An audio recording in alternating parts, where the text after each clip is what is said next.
जया एकादशी व्रत कथा। माघ महीने में शुक्ल पक्ष की एकादशी को जया एकादशी कहते हैं।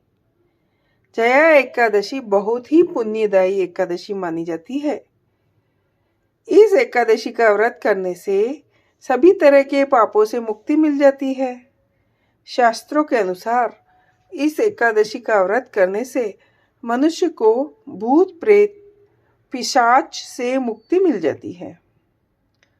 मान्यता के अनुसार कोई भक्त जया एकादशी व्रत का पालन सच्ची श्रद्धा के साथ करता है, उसे पुण्य की प्राप्ति होती है।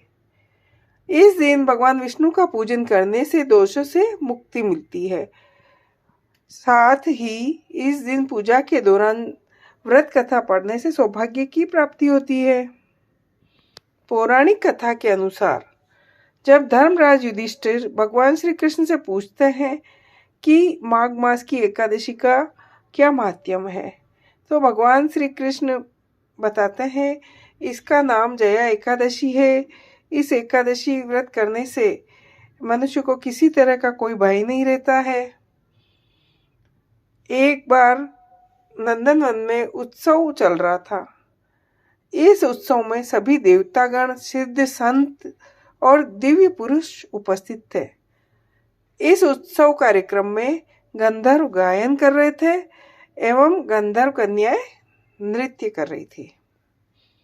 उसी समय नृत्यांगना पुष्पवती सभा में गायन कर रहे माल्यवान नाम के गंधर्व पर मोहित हो गई।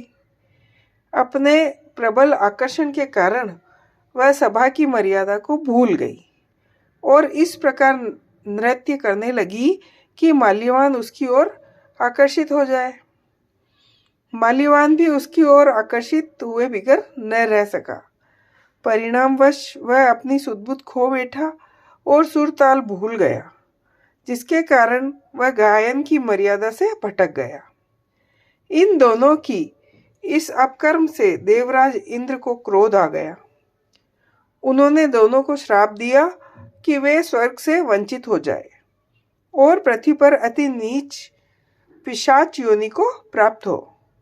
श्राप के प्रभाव से दोनों पिशाच बन गए और हिमालय पर्वत पर एक वृक्ष पर अत्यंत कष्ट भोगते हुए रहने लगे। एक दिन दोनों अत्यंत दुखी थे, जिसके चलते उन्होंने सिर्फ फलाहार किया और उसी रात्रि ठंड के कारण उन दोनों की मृत्यु हो गई।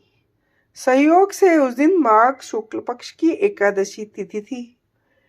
इस प्रकार से अनजाने में जया एकादशी का व्रत हो जाने के कारण दोनों को पिशाच योनि से मुक्ति प्राप्त हो गई, जिसके बाद वे पहले से भी अधिक सौंदर्यवान हुए और पुनः स्वर्गलोक में स्थान प्राप्त हुआ।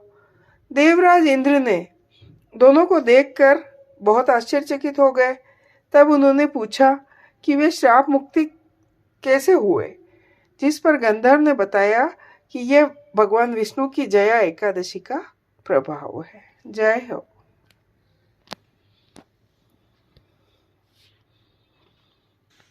जया एकादशी व्रत कथा।